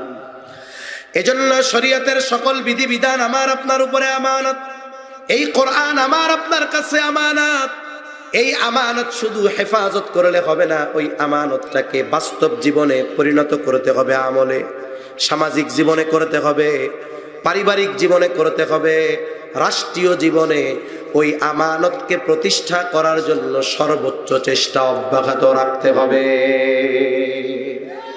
এটা ঈমানি দায়িত্ব আমাদের মনে রাখতে হবে 5 নাম্বার এই জানমাল আমানত আল্লাহ তাআলা আমার আপনার জানমালের বিনিময়ে আমাকে আপনাকে দিয়েছেন জান্নাত একটা উদাহরণ দিলে বুঝতে সহজ হবে জানমাল আমার কাছে আছে কিন্তু মালিক কে মনে করেন এক লোক সকালবেলায় হাঁটতে বের হইছে ফজরের সালাত আদায় করে হাঁটতে বের হইছে কিছু দূর যাওয়ার পর দেখলো তার একজন পরিচিত লোক সুন্দর একটা কচি কদু লাউ নিয়ে বইসা আছে স্বাভাবিকভাবে আমাদের অঞ্চলে উলামায়ে কেরাম লাউ খুব পছন্দ করে আর লাউ যদি তরুতাজা হয় খাইতে অনেক মজা যিনি হাঁটতে বের হয়েছেন তার পকেটে টাকা নাই কদুওয়ালার কাছে কদু প্রস্তাব দিলেন তোমার কদুটা কিনতে চাই হ্যাঁ দাম কত 100 টাকা ঠিক আছে 100 টাকা তোমাকে দিব তবে 1 ঘন্টা পর টাকা দিয়ে কদুটা নিব উনি এখন চলে গেছে কদুওয়ালার কাছে কদু আছে কিন্তু বলেন তো কদুর মালিকানা আছে নাকি কমপক্ষে তো 1 ঘন্টার জন্য নাই এখন আরেকজন যদি এসে বলে 120 টাকা দিব বেচার অধিকার আছে কেন নাই টাকা কিন্তু পায় নাই কিন্তু কেনা বেচা হয়ে গেছে জানমাল আমার আপনার কাছে আছে জান্নাত আল্লাহর কাছে আছে কিন্তু আমার আপনার জানমালের বেচা কেনা হয়ে গেছে জানমালের মালিক কে জান্নাতের মালিক কারা দেখেন কদুওয়ালা কদু বিক্রয় করতে পারবে না কেন এখন ওইটা ওর কাছে আমানত হয়ে গেছে। আল্লাহ তাআলা কত মেহেরবান। আমানতের মাসালাও এইটা। কেউ যদি কোনো জিনিস আমার কাছে আমানত রাখে, মনে করেন এই যে 500 টাকা, এটা আমার কাছে একজন আমানত রাখছে। কি রাখছে বলেন না? আমানত। আমানত আমারে বললো হুজুর এটা আমানত, তখন কি হবে? বাজারে রাখছে আমানত 500 টাকা। আমি যদি চিন্তা করি মাছ উঠছে সুন্দর রে, এই 500 টাকা দিয়ে কিনা নিয়ে যাই, ওরে পরে বাড়ির থেকে 500 টাকার আর একটা নোট দিয়ে দিব। আমানতের বস্তুর ক্ষেত্রে এই সুযোগ নাই। ওই টাকাটাই আমাকে হেফাজত করতে হবে। আরো মাসালা আছে আমানতের, আমি ওইদিকে যাব না। তাহলে আমানত ব্যবহার করতে পারবো না জানমাল, এটা ছিল স্বাভাবিক হুকুম। কিন্তু আল্লাহ বড় দয়াময়। আল্লাহ জানায় দিলেন, বান্দা ইন্নাল্লাহা আশতারা মিনাল মুমিনিনা আনফুসাহুম ওয়া আমওয়ালাহুম বিআন্না লাহুমুল জান্নাহ, নিশ্চয় আল্লাহ তাআলা মুমিনের জানমাল জান্নাতের বিনিময়ে কিনে নিয়েছেন। কিনবেন না, কেনা বেচা হয়ে গেছে। তার মানে জানমাল আমার কাছে আছে, কিন্তু মালিকানা আমার না। জানমালের মালিক যিনি, তিনি কে? তবে আল্লাহ বড় দয়াময়, এই জানমাল ব্যয় করার অনুমতি আমারে দিছে। ওই ব্যক্তি যদি বলে যে এটা আপনার কাছে রাখলাম, তবে আপনি চাইলে এই টাকা দিয়ে কিনতে পারেন, পরে অন্য টাকা দিলে হবে, তাহলে মাসালা ভিন্ন। আল্লাহ তাআলা জানমাল ব্যয় করার অনুমতি দিয়েছেন কোথায়? বলে আপনি দ্বীনি কাজে মাল ব্যয় করেন, দান সাদকা করেন। আরে ভাই, আপনার পাশে একজন হিন্দু, সে অভাবে আছে, তাকে আপনি সাধারণ সাদকা দান করতে পারবেন, অসুবিধা নাই। তবে যাকাত দিতে পারবেন না। আপনি তাকে সাধারণ সহযোগিতা করেন, কাপড় নাই কাপড় কিনে দেন, কোনো অসুবিধা নাই। মসজিদে টাকা দরকার দেন, মাহফিলে টাকা দরকার দেন। আপনার পরিবারে ভালো খাওয়াইতে মন চায়, ভালো খাওয়ান, অসুবিধা নাই। ভালো পড়তে মন চায়, পড়েন, অসুবিধা নাই। তবে কেউ যদি একটা টাকা গুনার কাজে ব্যয় করে, নিঃসন্দেহে সে আল্লাহর দেওয়া এই মালের সাথে খেয়ানত করবে। আমার শ্রম, আমার শক্তি, এটাও আমানত। আপনি এটা ভালো কাজে ব্যয় করেন, অর্থনৈতিকভাবে সহযোগিতা করতে পারেন নাই, মাহফিলে 2টা বাঁশ গাইড়া দেন, মসজিদের জন্য কিছু ইট টাইনা দেন, কোনো অসুবিধা নাই। কিন্তু গানের আয়োজন করবে একদল, আপনি বলেন টাকা পয়সা তো নাই, এক কাম কর আমারে শাবল দে, একটা বাঁশ গাইড়া দিয়া তো গুলোকে শরীক থাকি। আছে না নাই এরকম? এই যে শক্তি, এই যে জান, এর শক্তি ব্যয় করেছেন গুনার কাজে, আপনি খেয়ানতকারী, কোনো সন্দেহ নাই। তাহলে এই 5টি বিষয়ে থাকার দরকার নাই লম্বা করার। আমরা যদি আমানতদার হতে চাই, কোন কোন ক্ষেত্রে আমানতদারিতা অর্জন করব? 1 নাম্বার, লেনদেনের ক্ষেত্রে আমানতদার হব। 2 নাম্বার, কথার ক্ষেত্রে আমানতদার হব। 3 নাম্বার, আমরা দায়িত্বের ক্ষেত্রে আমানতদার হব। 4 নাম্বার, আমরা শরীয়তের বিধিবিধান মেনে চলার ক্ষেত্রে আমানতদার হব। 5 নাম্বার, আমরা আমাদের জানমালের ক্ষেত্রে আমানতদার হব। আশা করা যায় এই 5টা বিষয়ের ব্যাপারে যদি আমরা সতর্ক থাকি, অন্যান্য বিষয়গুলোতে অটোমেটিকলি আমাদের মধ্যে আমানতদারিতা চলে আসবে। তাহলে সূরাতুন নিসার 58 নম্বর আয়াত, আল্লাহ তাআলা এই আয়াতে আমাদেরকে 2টা জিনিস অর্জনের নির্দেশ দিয়েছেন। কয়টা? জোরে কোন? 1 নাম্বার, আমানতদার হও। 2 নাম্বার, وَإِذَا حَكَمْتُمْ بَيْنَ النَّاسِ أَنْ تَحْكُمُوا بِالْعَدْلِ। আল্লাহ তাআলা বলেন, তোমরা যখন মানুষের মধ্যে বিচার আচার করবা, ন্যায় বিচার করবা। আমানতদারিতা আর ন্যায় পরায়ণতা, ন্যায় বিচার। অনেকে বলতে পারে, হুজুর গো, আমরা বইয়া আছি সেই চাপাই নবাবগঞ্জ, বাংলাদেশের এক কর্নার নাচল থানার মধ্যে, আমরা কি আর কোনোদিন বিচারক হমু? দুনিয়ার মানুষ, আমরা জীবনের কোনো না কোনো ক্ষেত্রে বিচারকের ভূমিকায় উত্তীর্ণ হই। আপনার 2 সন্তান, 2 সন্তানের মধ্যে দ্বন্দ্ব লাগছে, আপনি এখন ফয়সালা করবেন। তার মানে আপনি এখন কি বলেন তো? বিচারক। আপনি সমাজের গ্রহণযোগ্য সম্মানিত ব্যক্তি, সমাজের মধ্যে একটা দ্বন্দ্ব লাগছে, আপনি এখন ফয়সালা করবেন, আপনি বিচারক। এজন্য জীবনের কোনো না কোনো ক্ষেত্রে আমরা বিচারকের ভূমিকায় উত্তীর্ণ হই, এটা স্বাভাবিক বিষয়। কিন্তু আফসোস, এই বিচার করতে গিয়ে সন্তানদের মাঝেও অনেক সময় পিতা অবিচার করে, কি করে না? এক সন্তান একটু টাকা পয়সা বেশি দেয়, আর এক সন্তান ইনকাম কম দেয়। অপরাধী এই ক্ষেত্রে যে টাকা বেশি দেয় সে বাপ সিস্টেমে অপরাধী বানায় দেয় কাকে? বলে যেই ছেলেটা টাকা কম দেয় তাকে। এই যে অবিচার, এটা কি করার সুযোগ আছে? আল্লাহ তাআলা বলেন শত্রুও যদি বিচার প্রার্থী হয়, শত্রু আল্লাহ তাআলা বলেন এই বিদ্বেষের কারণে তুমি অবিচারে উদ্বুদ্ধ হবে না, বরং ওই শত্রুর সাথেও ন্যায় বিচার করবা। নির্দেশ কার? আল্লাহ তাআলা বলেন ওয়ালা ইয়াজরিমান্নাকুম শানাআনু কওমিন আলা আল্লা তা'দিলু ই'দিলু হুয়া আকরাবু লিত্তাকওয়া। আল্লাহ তাআলা জানায় দেন কোন কওমের প্রতি বিদ্বেষের কারণে তুমি অবিচারে উদ্বুদ্ধ হবা না, ওইখানেও তুমি ন্যায় বিচার করবা। ইয়াদিলু হুয়া আকরাবু লিত্তাকওয়া, ন্যায় বিচার করবা, এটাই হলো তাকওয়ার অধিক নিকটবর্তী। এজন্য আফসোসের বিষয় ভাইরারে আমার, আজকে গোটা পৃথিবীর মধ্যে আসলে ন্যায় বিচার নাই। এই জন্যই তো গত বছর এক খবরের মধ্যে দেখলাম, আমার দেশ পত্রিকার মধ্যে আসছে, গত পতিত ফ্যাসিস্ট সরকারের সময় সুপ্রিম কোর্টের 5 জন বিচারক ন্যায় বিচার নয় বরং অবিচার করার মাধ্যমে পদোন্নতি লাভ করেছে। ন্যায় বিচার বহুদূর, আজকে তো অবিচার করার মাধ্যমে তারা প্রমোশন পেয়ে যায়। আর আফসোসের ব্যাপার কি, যে আমাদের দেশ সহ গোটা দুনিয়ার অধিকাংশ দেশেই মনে হয় শাসক যারা তারা চায় যে বিচার বিভাগ আমাদের অধীনে থাকুক। এজন্য শাসকরা বিচার বিভাগকে আলাদা করতে চায় না। কেন? কারণ বিচার বিভাগ যদি আলাদা হয়ে যায় তাইলে দেখা যাবে মামলা দিয়া প্রধানমন্ত্রীরও জেলখানায় ভরে ফেলতে পারে।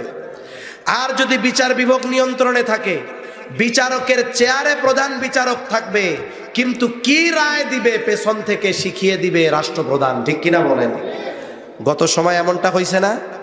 বিচারক তিনি তার ইনসাফ অনুযায়ী বিচার করতে পারেন নাই, কি রায় দিবে সেটা শিখিয়ে দেওয়া হয়েছে। এই জুলুমের সর্বশেষ পরিণতি আমরা গতকাল দেখেছি। যে আন্তর্জাতিক ট্রাইব্যুনাল ছিল অবিচার আর মাজলুমদের জন্য জুলুমের আখড়া, ওই আন্তর্জাতিক ট্রাইব্যুনালেই ওই জালেমের ফাঁসির রায় হয়েছে। ঠিক কিনা বলেন? এই শিক্ষা আগামীর ক্ষমতাধর যারা তাদের জন্য, যদি এই শিক্ষা গ্রহণ করে কেউ যদি আগামীতে পথ চলতে পারে তাদের পথ সুগম হবে। নাইলে যদি জুলুম করার অভ্যস্ততা যদি তাদের মধ্যেও আবার চলে আসে, তাহলে আগামীর যারা তাদের জন্য এই বিষয় থেকে শিক্ষণীয় আছে না? নাই। আমাদের দেশের শাসকেরা ন্যায় বিচার মানে না। বিচার যদি বিপক্ষে যায়, রায় যদি বিপক্ষে যায়, মানে না। আরে মিয়া, এমন তো হয়েছে ইউনিয়ন ওয়ার্ডের পাতি নেতা, আমার এক ভাই বলে যে নেতা হলো ইউনিয়নের এক ওয়ার্ডের নেতা, পদ কি? কয় আন্তর্জাতিক বিষয়ক সম্পাদক। বলে তুই ইউনিয়ন ওয়ার্ডের পাতি নেতা, তুই হলি আন্তর্জাতিক বিষয়ক সম্পাদক, তা আমার একটু আন্তর্জাতিক কিছু ক। এইরকম পদের ঠেলায়ও টেকা যায় নাই। ঠিক কিনা বলেন? অথচ ন্যায় বিচারের দৃষ্টান্ত উপমা সাহাবায়ে কেরাম দেখায় গেছে। আমি 2টা ঘটনা, একটা হাদিস থেকে, 2টো সাহাবায়ে কেরামের জীবন থেকে, যদি সংকলন সময় হয় নাইলে একটা শোনায় আমি আলোচনা শেষ করব। এটা আমাদের জন্য শিক্ষা। অর্ধজাহানের শাসক বলা হয় খলিফাতুল মুসলিমিন হযরত ওমর রাদিয়াল্লাহু তাআলা আনহুকে। ওমর রাদিয়াল্লাহু তাআলা আনহু গেছে ঘোড়া কেনার জন্য বাজারে, সাথে কোনো ফোর্স টোর্স নাই, রাস্তাঘাটও বন্ধ হয় নাই, বাজার কেউ 5 স্তরের নিচ্ছিদ্র নিরাপত্তা দিয়ে ঘিরে ফেলা হয় নাই, একা একা ঘোড়া কিনতে গেছে। বাংলাদেশের মতো রাষ্ট্রের একজন শাসক, হ্যাঁ, অর্ধজাহানের শাসক ঘোড়া কিনতে গেছে একা। এখন ঘোড়া যিনি বিক্রয় করবেন তিনি অমুসলিম ইহুদি। বলতেছে ঘোড়া দেখে শুনে উনি কিনছে, ঘোড়ার টাকা পরিশোধ করে ঘোড়া নিয়ে উনি বাজারের বাইরে গেছেন। কেনার সময় দেখে শুনে কিনছেন যে সব ঠিক আছে। বাইরে গিয়ে যখনই উনি ঘোড়ায় উঠবেন, এখন দেখে ঘোড়ার পায়ে তো সমস্যা, ঘোড়া ওনা নিয়ে চড়তে পারবে না। এখন যেই ঘোড়ায় চড়া যাবে না, ওটা তো ওই জামানার বাহন, ওটা কি ওনার দরকার আছে? এখন উনি আবার ঘোড়া নিয়ে ফেরত গেছে ইহুদির কাছে। এই মিয়া কি ঘোড়া দিছো, ফেরত নাও, ঘোড়ার পায়ে সমস্যা। বেচা কেনার কিছু শর্ত আছে, গভীর মাসালা না, আমি উপরের বিষয় বুঝাই। দোকান থেকে আপনি গেছেন চার্জার কিনবেন, দোকানদার কি বলে, এটার দাম 150 টাকা, তবে আমি চেক করে দেওয়ার পর আপনি হাতে নেবেন, টাকা দিবেন, নষ্ট হয়ে গেলেও ফেরতের সুযোগ নাই। আর এটার দাম 300 টাকা, যদি এটা শুধু না ভাঙ্গে 3 মাসের মধ্যে নষ্ট হলে এটা ফেরত, এটার ওয়ারেন্টি আছে। এইরকম ইসলামী শরীয়তে বেচা কেনার মধ্যেও অনেক ধরনের বেচা কেনা আছে, যে আমি এটা কিনলাম 10 দিন ব্যবহার করব, যদি নষ্ট হয় সমস্যা হয় ফেরত নিবা, সমস্যা না হলে রেখে দিব, অথবা সমস্যা হলে তুমি ঠিক করে দিবা, এই ধরনের শর্ত আছে। আর একটা হলো জেনারেল বেচা কেনা, যে বেচা কেনার একটা মজলিস আলোচনা হবে, বেচা কেনা শেষ, এই মজলিসের মধ্যে যদি পণ্যে কোনো সমস্যা হয় বিক্রেতা ফেরত নিতে বাধ্য থাকবে, কিন্তু মজলিসের বাইরে যাওয়ার পরে যদি পণ্যে সমস্যা হয় তাহলে বিক্রেতা ফেরত নিতে বাধ্য নয়। ওমর রাদিয়াল্লাহু তাআলা আনহুর বেচা কেনাটা হলো জেনারেল বেচা কেনা। উনি বাজারের বাইরে চলে আসছেন, মানে এখন আর বেচা কেনার মজলিসে উনি নাই, ফেরত নিয়ে আসছেন। ও বলে যে না আমি ভালো ঘোড়া দিছি আপনারে, কয় না তোমার ঘোড়া খারাপ, ফেরত নাও। দুজনের মধ্যে তর্ক লাগছে, তর্ক করতেছে কার সাথে, অর্ধজাহানের শাসক, তর্ক করতেছে কে, একজন অমুসলিম। এর দ্বারা একটা বিষয় আমাদের কাছে সুস্পষ্ট হয়, যারা বলে ইসলাম ক্ষমতায় আসলে এ দেশে হিন্দুরা থাকতে পারবে না, বৌদ্ধরা থাকতে পারবে না, খ্রিস্টানেরা থাকতে পারবে না, আমরা বলি ইসলাম যদি ক্ষমতায় আসে অমুসলিমেরা জোর গলায় তাদের অধিকারের কথা বলতে পারবে। খলিফাতুল মুসলিমিনের সাথে তর্ক করতেছে একজন ইহুদি। আরে মিয়া, কথায় কথা আসে, মূল তো তাফসীর, তারপরেও নিজের আউটের কথা কিছু আসে। গত টার্মে একজনকে বলছি যে একজন লোক স্বপ্নে দেখছে যে সে প্রধানমন্ত্রী হয়েছে, গত আওয়ামী লীগের সময়। সে স্বপ্নে কি দেখছে, মানুষ স্বপ্নে বহুত কিছু দেখতে পারে, আমাদের স্বপ্ন তো আর ওহি না, নবীজির স্বপ্ন ওহি, স্বপ্ন বহুত কিছু দেখতে পারি, আমরা দেখি অনেক কিছু হয়ে গেছে। তা একজনকে বললাম ভাই এই স্বপ্নটা যদি কোনো থানার ওসির কাছে গিয়ে বলে যে ভাই আমি তো কালকে একটা স্বপ্ন দেখছি রাত্রে, কি স্বপ্ন, যে স্বপ্নে দেখছি যে আমি বাংলাদেশের প্রধানমন্ত্রী, বলেন তো রিয়েক্ট কি হবে? ওই লোক খাইসা বলে যে ভাই ওসি ওরে ডান্ডা দিয়ে পিটায় লাল বানায় ফেলবে। কেন?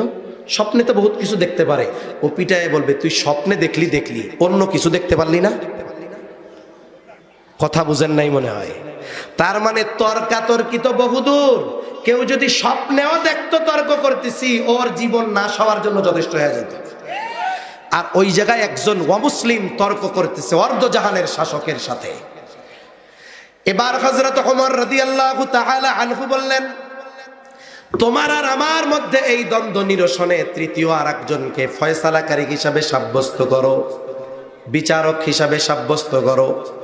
ওই ইহুদি নিজের ধর্মের কাউকে ফয়সালাকারী বানায় নাই, বরং সে এদিকে সেদিকে তাকায় দেখে, দেখা যায় ওই যে দূরে সুরাই মুসলমান একজন বলে খলিফাতুল মুসলিমিন আপনার আর আমার মধ্যে এই বিষয়ের মীমাংসা করে দিবে সুরাই। অমুসলিমরাও মুসলমানদের ন্যায় বিচারের প্রতি কতটা ভরসা ছিল তাদের। এবার সুরাই বিচারকের প্রথম কাজ কি? হাদিসে আসতে নবীজি বলেন যিনি বিচারক হবেন তিনি বাদী বিবাদী উভয়ের কথা সমগুরুত্ব দিয়ে শুনবেন। আমাদের দেশে যদি বাদী পাওয়ারফুল হয় তাইলে বিবাদীর কথা বিচারক শুনে না, বিবাদী যদি পাওয়ারফুল হয় তাইলে বাদীর কথা বিচারক শুনে না, বলতেই দেয় না ওরে কিছু। দুইজনের কথা উনি শুনছেন, শোনার পরে বলতেছে খলিফাতুল মুসলিমিন আপনি কি চান? বলে আমি চাই সে এই ঘোড়া ফেরত নিবে। করতেছে আপনি যখন তার কাছ থেকে ঘোড়া বুঝে নিয়েছেন তখন কেমন ছিল? বলে হ্যাঁ তখন সব ঠিক ছিল, ভালো ছিল। সমস্যা ধরা পড়েছে কখন? বলে বাজার থেকে বের হয়ে যখন আমি ঘোড়ায় চড়তে যাব তখন দেখি ঘোড়ায় সমস্যা। তার মানে যখন লেনদেন হয়েছে ঘোড়া বুঝে নিয়েছেন তখন ঘোড়া ভালো, ধরা পড়ছে বাজারের বাহিরে গিয়ে। বলে হ্যাঁ। বলে খলিফাতুল মুসলিমিন এ ঘোড়া ফেরত নিতে বাধ্য, তবে আপনি যেহেতু তার কাছ থেকে ভালো ঘোড়া বুঝে নিয়েছেন অনুরূপ ভালো ঘোড়াটাই তাকে ফেরত দিতে হবে। রায় খলিফার পক্ষে না বিপক্ষে? আমাগো দেশে হইলে কি হইতো গন্ধ? মুসলমান বিচারক হইলে তো জান যাইতো, ওইটা মোটামুটি এসকে সিনহা হিন্দু ছিল বিদায় ওরে আমেরিকা পাঠাই দিচ্ছে। আর ওই জায়গায় যদি মুসলিম একটু উল্টাপাল্টা করতো, মন মতো বিচারক প্রধান বিচারপতি বিচার না করতো, ওর জীবন চলে যেত। খলিফাতুল মুসলিমিন একটু চুপ হয়ে গেছে, একটু পরেই বলতেছে, হ্যাঁ সুরাই, এটা ন্যায় বিচার। কি বলতেছে? এটাই ন্যায় বিচার। এখন পুরস্কার কি? ন্যায় বিচার হইছে, রায় খলিফার বিপক্ষে গেছে, পুরস্কার কি? আমাদের দেশ হইলে ফাঁসি, মৃত্যুদণ্ড, নইলে জঙ্গি বানা। খলিফাতুল মুসলিমিন বলতেছে, সুরাই, কুফার প্রধান বিচারকের পদ শূন্য, আমি আজকে থেকে তোমারে প্রধান বিচারক হিসাবে নিয়োগ দিলাম, তুমি চলে যাও, আজকে থেকে তুমি কুফার প্রধান বিচারক। স্বপ্নে প্রধানমন্ত্রী হইছি, দেখলে জীবন শেষ। আর বিচার দিছে, রাষ্ট্রপ্রধানের বিপক্ষে গেছে, ন্যায় বিচারে খুশি হয়ে কুফার প্রধান বিচারক বানাই দিছে। যুগের পর যুগ সুরাই কুফার প্রধান বিচারকের দায়িত্ব পালন করছে। সর্বশেষ হাদিস থেকে ঘটনা শুনাই। আর একটা বলতে চাইছিলাম, ওটা আর বলবো না, সময় কম। 5:03 বাজে, মাগরিবের নামাজের কমপক্ষে 10 মিনিট আগে ছাড়া দরকার, তাই না? হাদিসের ঘটনাটা বলে শেষ করে দেই। নবীজি সাল্লাল্লাহু আলাইহি ওয়াসাল্লামের কাছে বিচার আসছে, একজন মহিলা চুরি করছে, তার হাত কাটা হবে। মহিলা হলো কুরাইশ বংশের, মাখজুম গোত্রের। কুরাইশ বংশের 3টা শাখা ছিল। কয়টা শাখা? একটা হলো হাশেমি, একটা হলো উমাইয়া, আর একটা হলো মাখজুম গোত্র। হাশেমি গোত্র হলো এই পৃথিবীর সবচাইতে সম্মানিত গোত্র, এরপরে উমাইয়া, এরপরে মাখজুম। মহিলা কুরাইশ বংশের মাখজুম গোত্র, এই শাখার একজন মহিলা। সাহাবায়ে কেরাম নবীকে যেমন ভালোবাসেন, নবীর বংশকেও ভালোবাসেন। কারণ তৎকালীন সময়ে মুনাফিক ইহুদিদের একটা বদ খাসলাত ছিল, কোন ব্যক্তি যদি অন্যায় করত, এই ব্যক্তির ব্যক্তিগত অন্যায়ের দায় তারা গোটা গোত্র বা বংশের উপরে চাপায়া দিত। আমাদের সমাজেও আছে। মনে করেন শেখ গোষ্ঠীর এক লোক, আমাদের অঞ্চলে শেখ আছে, এই জন্য বলতেছি, আপনাদের অঞ্চলে আছে কিনা জানি না। শেখ বংশ, তার বংশটা কি বংশ? শেখ। শেখ বংশের একটা ছেলে চুরি করছে, এই চুরির দায় ওই এক ব্যক্তির, গোটা বংশের তো না। কিন্তু কি হবে, পরের দিন সকালে বাজারে গেলে মানুষজন শেখ বংশের যারাই দেখুক বলবে, দেখ ওই যে চোরের গোষ্ঠীর লোক আইতাছে। এ অভ্যাস সমাজে আছে না নাই? খবরদার, ব্যক্তির দোষকে পুরা গোত্রের উপরে আমরা চাপাবো না। তা সাহাবায়ে কেরাম চিন্তা করতেছে, মহিলা যেহেতু কুরাইশ বংশের শাখা, মাখজুম গোত্র হোক, কিন্তু ওরা তো বলবে, দেখ নবীর বংশ কুরাইশ, ওই বংশের মহিলাও চোর বইলা বেড়াবে। এটা তো সাহাবায়ে কেরামের ভাল লাগবে না, হৃদয়ে লাগবে। এজন্য চিন্তা করলেন যে নবীজির কাছে খবর পৌঁছায়া এই মহিলার শাস্তিটা একটু কমানো যায় কিনা। কিন্তু চুরি করলে হাত কাটতে হবে, পরিমাণ কতটুকু সেটা পরের হিসাব, হাত যে কাটতে হবে নির্দেশ কার? আল্লাহ তাআলার সুস্পষ্ট বিধান, আস-সারিকু ওয়াস-সারিকাতু ফাকতাউ আইদিয়াহুমা। তাহলে চুরি করে যেই নারী অথবা পুরুষ, হাত কাটার ফয়সালা যিনি দিয়েছেন তিনি কে? মুসলমান ভাইরারে আমার, এই দেশের সুপ্রিম কোর্টে যদি কোনো রায় হয়, এটার উপরেও আপিল করা যায়। কিন্তু আল্লাহ কর্তৃক যেই রায় শোনার সুনির্ধারিত, বলেন তো ওই সিদ্ধান্তের উপরে আপিলের কোনো সুযোগ আছে নাকি? এখন নবীজির কাছে কে খবর পৌঁছাবে যে মাখজুম গোত্রের মহিলা? ওসামা রাদিয়াল্লাহু তাআলা আনহু তখন ছোট। যায়েদ রাদিয়াল্লাহু তাআলা আনহুর ছেলে ওসামাকে নবীজি বড় মহব্বত করে, ভালোবাসে। কয়েকজন ওসামারে শিখায়া দিছে, ওসামা তুমি তোমার নানার কাছে গিয়ে বলো, নানা যেই মহিলা চুরি করছে কুরাইশ বংশের মহিলা। নবীজিরে বলার সাথে সাথে নবীজি বুঝতে পারছে এটা ও নিজের থেকে বলে নাই, নিশ্চয় ওরে কেউ শিখায়া দিছে। এইবার নবীজি হুজরা থেকে বের হলেন, রুম থেকে বের হলেন, চেহারার মধ্যে রাগান্বিত ছাপ। নবীজি বলেন, আতাশফাউ মিন্নি, তোমরা কি আমাকে এমন বিষয়ের জন্য সুপারিশ করতেছ যেই বিষয়ের শাস্তি কার্যকরের আদেশ দিয়েছেন কে? এমন বিষয়ের জন্য সুপারিশ করতেছ যেটার চূড়ান্ত ফয়সালা দিয়েছে আল্লাহ। নবীজি আবার খুতবা দিলেন, নবীজি বললেন তোমাদের পূর্বে বহু সম্প্রদায়কে আল্লাহ তাআলা এই কারণে ধ্বংস করে দিয়েছেন যে তাদের মধ্যে যখন কোনো সম্ভ্রান্ত ব্যক্তি চুরির কারণে আটক হতো, ওই যে অনেক সম্ভ্রান্ত ব্যক্তি, এই কারণে তাকে ছেড়ে দেওয়া হতো। আবার একই অপরাধে যখন কোনো দুর্বলকে আটক করা হতো, নবীজি বলেন তার উপরে শাস্তি কার্যকর করা হতো। তার মানে যার ক্ষমতা আছে অপরাধ করলে ছেড়ে দিছে, আর যে দুর্বল তার উপরে শাস্তি কার্যকর করছে। নবীজি বলেন এই কারণে তোমাদের পূর্বে বহু সম্প্রদায়কে আল্লাহ ধ্বংস করে দিয়েছেন। এবার নবীজি বলেন ওয়াল্লাহি লাউ আন্না ফাতেমাতা বিনতা মুহাম্মদ সারাকাত লাকাতাতু ইয়াদাহা। নবীজি বলেন আল্লাহর শপথ, আল্লাহর শপথ, যদি মুহাম্মাদের কন্যা খাতুনে জান্নাত ফাতেমা সেও যদি চুরি করত, নবীজি বলেন লাকাতাতু ইয়াদাহা, আমি দেখতাম না সে মুহাম্মাদের কন্যা, বরং চুরির অপরাধে আমি তার দুটো হাত কেটে দিতাম। নবীজি সাল্লাল্লাহু আলাইহি ওয়াসাল্লাম এই ন্যায় বিচারের দৃষ্টান্ত সাহাবা একরামকে শিখিয়ে গেছেন। বলেন তো ওই আমানত আর ওই ন্যায় পরায়ণতা আছে? জোরে বলেন আছে? তাহলে আমাদের সৌভাগ্য ভালো না? ইমাম শাফিঈর ওই কথা, যেই জাতির মধ্যে এই গুণ আছে তারা সৌভাগ্যবান, যেই জাতির শাসকের মধ্যে এই গুণ আছে তারা সৌভাগ্যবান। এজন্য আমরা আগামীতে প্রস্তুত হই, আমরা নিজেরা আমানতদার ন্যায় পরায়ণ হব, সাথে সাথে প্রচেষ্টা অব্যাহত রাখি আর দোয়া করি যে আল্লাহ আমাদেরকেও ন্যায় পরায়ণ ইনসাফগার শাসক দান করেন। এজন্য যা করা দরকার করার দরকার আছে না নাই? আল্লাহ তাআলা এরপরে আয়াতের শেষাংশে কেমন যেন আমাদের বলতেছে, ও বান্দা মূল কথা আউট কথা যা বলছি আমার মূল কথাটা কার? আল্লাহ তাআলা কেমন যেন বলে, বান্দা এত সুন্দর ওয়াজ তোমাদের করলাম, ইন্নাল্লাহা নি'ম্মা ইয়াইদুকুম বি, আল্লাহ নিজের ওয়াজের প্রশংসা নিজে করেন, বলেন আল্লাহ কতই না সুন্দর ওয়াজ তোমাদের করলেন। এই কথাটাকে কেন্দ্র করে ইমাম শাফিঈ রাহমাতুল্লাহি আলাইহি বলেন, যেই দুই গুণকে আল্লাহ সুন্দর বলছে, ওই দুই গুণ অর্জনকারী ব্যক্তি তো আসলেই সুন্দর, ঠিক কিনা বলেন? এখন এই সুন্দর দুইটা ওয়াজ তোমাদের করলাম, তোমরা ওয়াজের উপরে আমল করো কি করো না? আল্লাহ দেখেন কি দেখেন না? এখন এই কথাগুলো নিয়ে, এই দুই গুণ নিয়ে যদি কেউ আলোচনা সমালোচনা করে, আমি আলোচনা করছি শুনবো না, কিন্তু আল্লাহ শুনেন কি শুনেন না?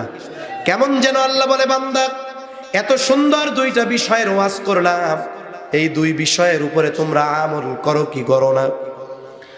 কি আলোচনা আমি আল্লাহ দেখি, কি আলোচনা সমালোচনা করো আমি আল্লাহ সব শুনি। আমরা বললাম কেন? আল্লাহ বলেন ইন্নাল্লাহা কানা সামিআন বাসীরা। আল্লাহ বলেন কেন শুনি আর কেন দেখি জানো? নিশ্চয়ই আল্লাহ তাআলা সর্বশ্রোতা সর্বদ্রষ্টা, তিনি সব কিছু শুনেন, তিনি সব কিছু দেখেন। আল্লাহ তাআলা আমাদের সকলকে এই দুটি সুন্দর গুণে পরিপূর্ণ গুণান্বিত হওয়ার তৌফিক দান করেন। একেবারে অন্তর থেকে জবান খুলে বলি আমিন, আরো জোরে বলি আমিন। ওয়া আখিরু দাওয়ানা আনিল হামদুলিল্লাহি রাব্বিল আলামিন। আসসালামু আলাইকুম ওয়া রাহমাতুল্লাহি ওয়া বারাকাতুহু।